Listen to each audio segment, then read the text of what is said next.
안녕하세요. 재림신앙 이음에서 보내드리는 제잘제잘 하늘학교 사회자 구효민입니다. 이음가족 여러분 반갑습니다. 오늘은 비폭력대화 전문가이신 성영주 강사님을 모시고 함께 해보도록 하겠습니다. 안녕하세요. 방송을 시작하려니 떨리기도 하고 설레기도 하네요. 이 공간에 처음 오는데요. 낯설고 긴장되기도 해요. 네, 앉아서 주변도 둘러보고 숨도 쉬어보겠습니다. 이제 좀 안심이 되는 것 같아요. 이제 시작해 볼까요?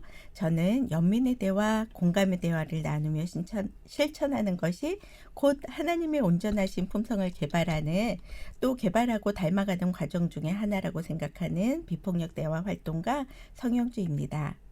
저는 일남일녀의 가정에서 자라났고 여중, 여고, 여대를 나왔습니다. 그리고 사회생활도 여자들이 많이 있는 회사를 다녔어요. 그런 제가 남자인 남편을 만나고 남자인 아들을 낳아 키우게 되었어요. 이런 제가 남자에 대해서 잘 알 수 있을까요? 네, 맞습니다. 저는 남자에 대해서 잘 몰랐습니다. 그런 상태로 결혼을 했고 남자아이를 낳아 키우게 되었습니다. 남자아이를 양육하면서 점점 어려움이 커졌어요. 여러분도 아시겠지만 여자인 엄마가 남자인 아들을 키운다는 것은 매일매일 새로운 경험을 하게 되는 것입니다. 도대체 무슨 이유인지 무슨 생각인지 알 수도 없는 행동들을 하고 말을 하기 시작했어요. 도저히 그 남자아이의 말을 이해할 수가 없었습니다. 저는 아이에게 제가 세워놓은 교육이라는 또는 하나님의 말씀이라는 원칙과 기준 안에 아이가 들어오지 않는다고 계속 잔소리를 하였습니다. 그 기준 안에 들어오기만을 원하면서 때로는 화를 내기도 하고 때로는 울기도 하고 때로는 우울해지기도 했어요.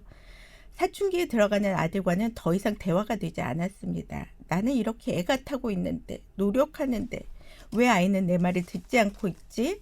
점점 지쳐가고 힘들어졌어요. 그 시기에 비폭력 대화를 배우기 시작했고 지금 20대가 된 아들은 우리 가정의 모습을 보면서 엄마는 세상 1%의 엄마야. 내 마음을 너무 잘 알아줘 라고 말하며 우리 부부의 모습을 보면서 나도 빨리 가정을 가지고 싶어요 라고 말할 만큼 서로의 마음이 잘 연결되는 시간들이 많이 있습니다. 제가 지금 무슨 이야기를 하고 있는 것일까요? 네, 마음과 마음이 연결되는 대화에 대하여 이야기하고 있습니다. 오늘은 비폭력 대화에 대해 말해보려고 합니다. 여러분은 대화를 한다고 하는데 말을 하고 계신가요? 대화를 하고 계신가요? 이 시간은 첫 번째 시간으로 비폭력 대화란 무엇인가를 이야기하겠습니다. 네, 비폭력 대화는 기린과 자칼이라는 동물을 이용해서 비폭력 대화를 설명한다고 하는데 기린과 자칼의 상징을 소개해 주시겠어요? 네, 사회자님 잘 알고 계시네요. 물어봐 주셔서 감사해요. 기린의 특징은 무엇일까요? 키가 크고 다리도 길고 목도 긴 것 같아요. 네, 맞아요. 기린은 키가 크고 초식동물이고 가족들이 모여 살기도 해요. 키가 크니 멀리 보기도 하며 여유롭게 풀을 먹고 있는 기린의 모습이 상상되실 거예요. 기린은 종류에 따라 키가 6m에서 8m가 된다고 합니다. 그러면 기린이 살아가기 위해서는 무엇도 커야 할까요?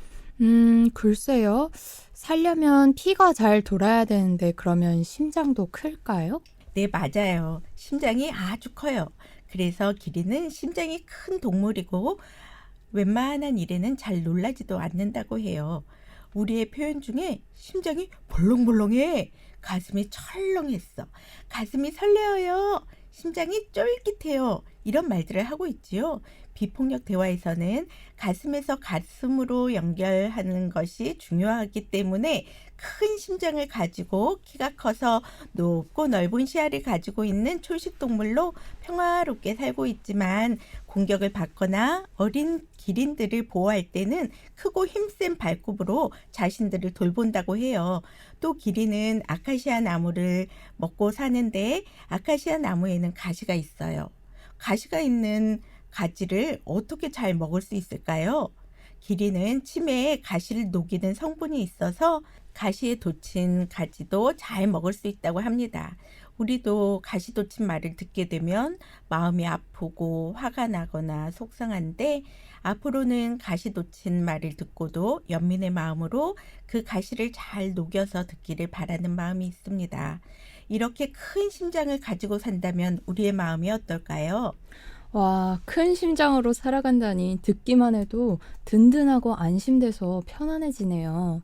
누가 나를 비난한다고 해도 그 말이 나를 공격하는 말이 아니라 그의 아픔으로, 고통의 소리로 잘 들릴 수 있을 것 같아요. 그러면 반면에 자칼은 어떤 동물이고 어떤 상징을 가지고 있는 건가요? 네, 자칼은 우리가 대부분 자라면서 배운 습관적인 말을 상징으로 자칼을 사용합니다. 자칼은 다른 동물들이 잡아놓은 먹이를 훔쳐서 먹거나 혼자서 살아갑니다. 관찰 대신 평가로 말하고 가슴에서 나오는 느낌 대신 분석하고 비교, 경쟁하는 생각들로 욕구에 대한 의식 없이 수단과 방법에 집착하여 갈등을 일으키는 말들을 자칼의 언어라고 해요. 부탁보다는 강요나 명령을 하면서 불안, 두려움, 죄책감을 불러일으키는 언어입니다. 그 결과로 서로 상처 주고 모두가 외로워지는 언어를 상징해요.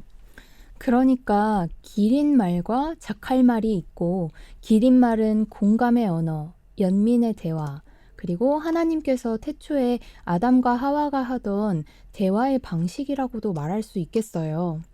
비난하거나 공격하지 않으면서 평가하지도 않고 또 서로의 욕구를 알아주면서 가슴에서 우러나오는 느낌을 말해주며 서로 연결하는 평화의 언어인 것 같아요.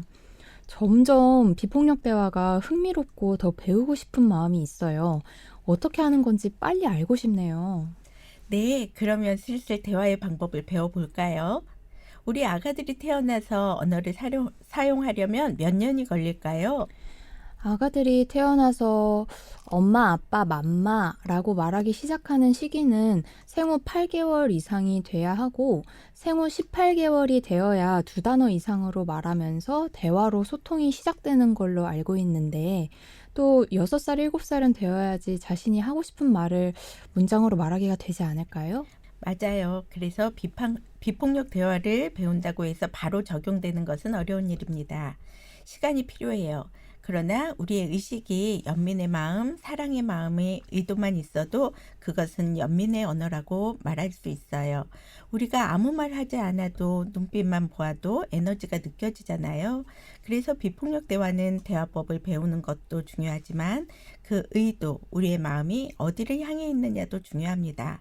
아무 말 하지 않아도 우리가 사랑의 마음으로 연결되어 있을 때 눈빛으로 몸에서 풍겨나오는 따스함을 느낄 수 있고 연결이 끊어지고 마음에 담이 쌓여 있을 때는 온 몸에서 차가운 냉기가 느껴지지요. 사회자님도 눈에서 나오는 레이저빔 맞아보신 적 있지요? 먼저 우리의 마음이 자신이나 상대의 욕구에 연결되어 있는지가 중요합니다.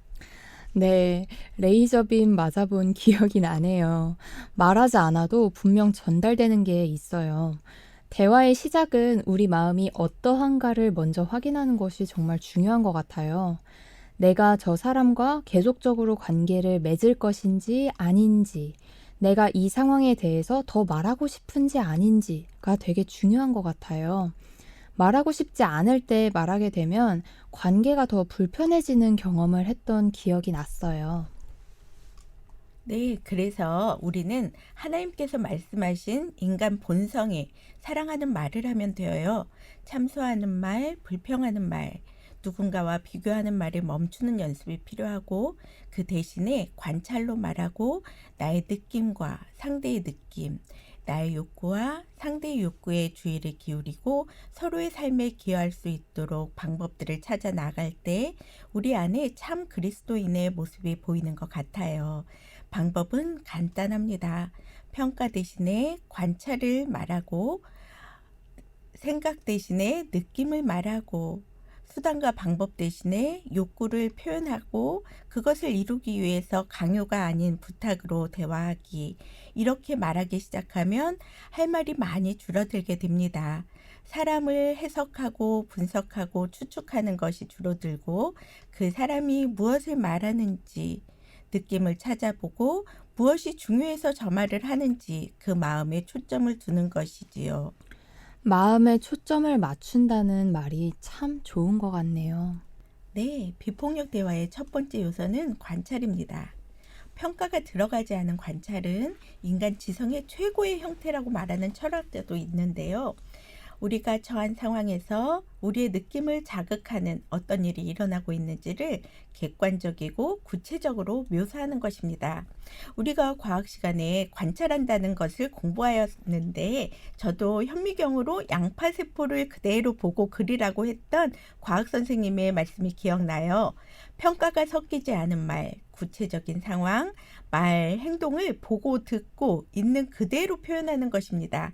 평가는 듣는 사람뿐만 아니라 말하는 사람에게도 부정적인 영향을 미치게 되어요.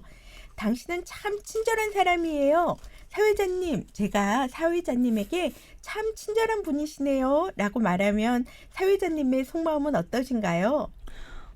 듣기에는 좋은데 속으로는 난 친절하지 않을 때도 많이 있는데 강사님 앞에서는 계속 친절한 모습을 보여줘야 될 것 같아서 그게 좀 불편할 것 같아요. 맞아요. 친절한 사람이야. 좋은 사람이야. 너는 아들이니까, 엄마니까 이런 꼬리표들도 일종의 평가로 사람과 사람이 그 자체로 만나는 것을 방해하는 요소입니다. 아, 누군가가 나의 모습에서 평가를 빼고 있는 그대로 보아준다면 정말 좋을 것 같아요. 그렇죠. 그래서 이제 우리가 얼마나 자신의 마음속의 말을 잘 표현하면서 살고 있는지 살펴봅시다. 이런 경우도 많으실 것 같은데요. 친정 엄마가 김치를 해서 무거운 김치통을 가지고 우리 집으로 오신 날을 생각해 봅시다. 그런 엄마를 보면 사회자님은 무엇이라고 말씀하세요?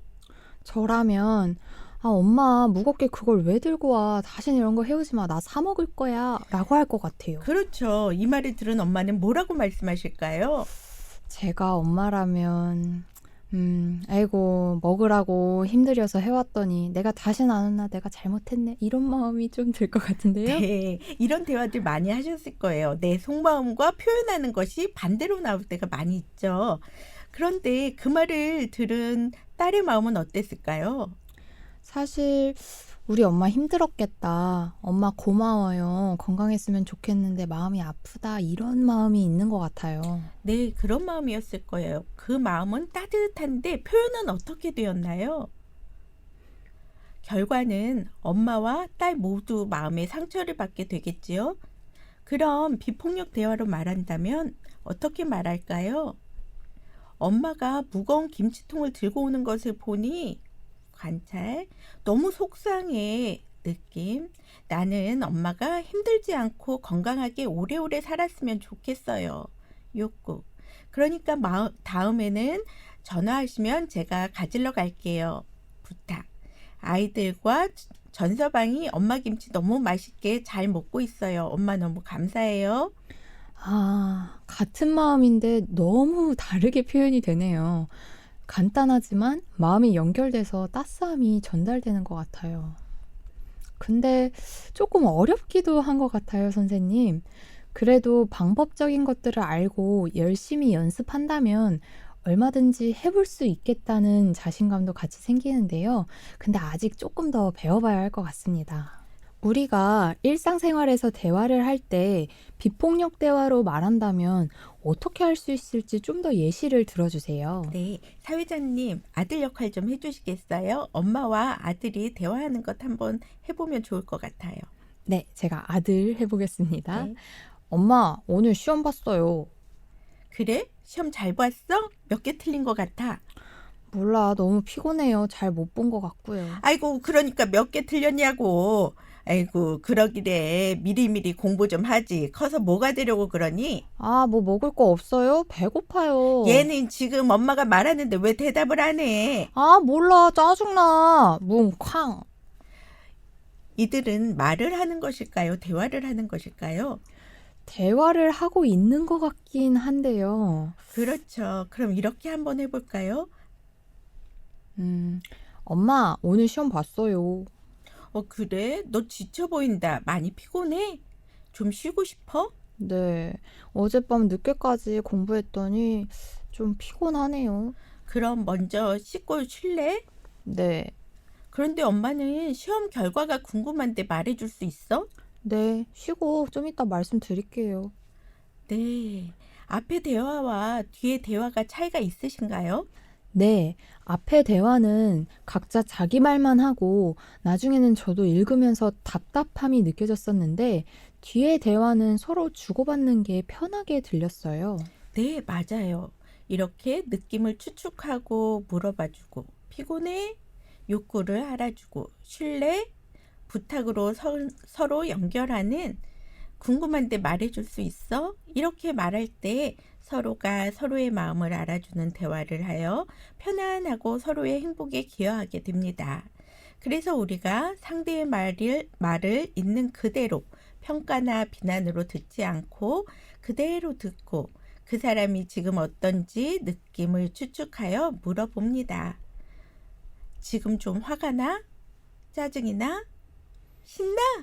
부끄러워? 이렇게 물어보면 마음이 어떠신가요? 내 마음을 상대가 좀 알아주는 것 같아서 편안해지기도 하면서 약간 약 올리는 것처럼 들리기도 하는데요. 그렇죠. 느낌만 말해준다면 때로는 약 오르기도 하고, 그래서 어쩔래? 라고 오히려 더 화가 날 수도 있어요. 그래서 우리는 서로의 욕구를 알아주는 것이 정말 중요해요. 모든 사람은 같은 욕구를 공유하고 있고 그 에너지로 서로 연결되어 있다고 해요. 욕구는 보편적인 것으로 누구나에게 다 있으며 욕구 차원에서는 갈등이 없다고 합니다. 그러나 욕구를 충족하기 위하여 한 가지 수단, 방법을 고집할 때 갈등이 생긴다고 해요. 욕망과는 차이가 있어요. 욕망은 극히 개인적이고 자신의 욕심을 채우려는 수단과 집착하는 것에서 서로 차이가 있으니 분명히 알아두시면 좋겠어요. 욕구에 대해서는 다음 시간에 연결하여 들어보도록 하지요. 네, 선생님 오늘은 여기서 마쳐야 할 것 같은데요. 비폭력 대화는 사람과 사람의 마음을 연결해주는 공감 언어, 연민의 언어, 사랑의 언어이다. 그래서 그리스도인으로 살아갈 때 이런 마음으로 대화를 하면 서로 갈등이 없고 갈등이 일어난다 하더라도 서로의 마음에 상처 주거나 받지 않고 잘 표현될 것 같다는 생각이 들었어요. 네, 우리 모두는 사랑할 수 있는 능력을 가지고 태어났어요. 그런데 대부분 이 능력을 활용하는 것이 서툴러서 서로 사랑을 주고받는데 미숙합니다. 우리가 사랑을 받고 스스로 선택하며 사는 것을 존중받을 때 자신뿐만 아니라 다른 사람들을 사랑하고 존중하는 마음이 우러나오고 두려움에서 벗어나 이런 사랑의 능력을 기르는 것이 우리 모두의 욕구가 평화롭게 충족될 수 있는 사회를 이루는 데 기여할 수 있을 것 같습니다. 이것이 곧 예수님의 마음을 닮아가는 우리의 모습이기도 한 것 같아요. 오늘 함께 하시면서 사회자님, 지금 느낌은 어떠세요? 저는 앞으로 남은 두 번의 강의가 너무 기대되고 궁금하고 설레기도 한 것 같아요. 오늘 이렇게 비폭력 대화에 대해서 알려주셔서 감사합니다.